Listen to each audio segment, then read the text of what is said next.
सर्वप्रथम म्हणजे मी आदर्श गावची एक रहिवासी आहे आणि मी ग्रामपंचायतमध्ये आलेले आहे. हे तुम्ही कुलूप पाहू शकता. पहिले तरी हे कडी खुलत होती, आता त्यांनी हे साखळी लावली. मग आता चपराशाले असं कोणते काम पडते. आज वार्ड वाईज सभा होती 3 वार्डामध्ये. 9 वाजता होती. वार्ड 1मध्ये तिथंसुद्धा गेले. तिथं खुर्च्या टाकलेल्या होत्या, चटई टाकली, म्हणजे असे सोयीस्कर रचलेले नव्हते. एकावर एक ढिगावर ढिग मारून होते. चटईचंसुद्धा गुंडाळं होतं.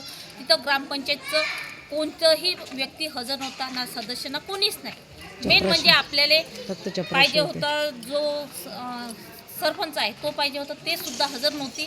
फक्त चपराशी होते. चपराशाला विचारण्यात आल्यानंतर त्यांनी मला उडवाउडवीचे उत्तर दिलं. शब्द न बोलता खुर्च्या डोक्यावर घेऊन चालले गेले. उत्तर दिलं नाही. आता 11 वाजून 25 झालेलं आहे. ग्रामपंचायत बंद आहे. आज कोणती सुट्टी आहे किंवा कोणता उत्साह आहे, कोणता त्योहार आहे, का कोणाचं काय झालं आहे हे तर सांगायला पाहिजे ना, किंवा इथं नोटीस लावायला पाहिजे. आज वार्डावाईज समजा सभा होती असं त्यांनी सांगितलं. त्याचे 3 दिवसापासून नोटीस लावण्यात आले गल्लीत.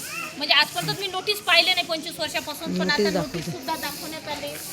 नोटीस दाखवून त्याची कशाचे ग्रामपंचायतच्या सदस्यांचं रिकाम पण नाही, सरपंच बाईचं रिकाम पण नाही, फक्त जनतेचंच रिकाम पण आहे का.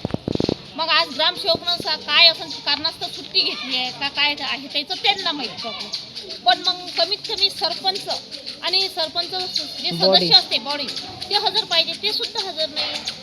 आणि आता तर मग कोणती काही सुट्टी नसल्यावर हा ताला कशासाठी आहे. कालसुद्धा ताला होता, आजसुद्धा ताला आहे. समजा आम्हाला जर काही डॉक्युमेंट लागले, उद्याची सुट्टी आहे, परवाची सुट्टी आहे, मग हे कुठं जाऊ आम्ही गरीब जनतेनं.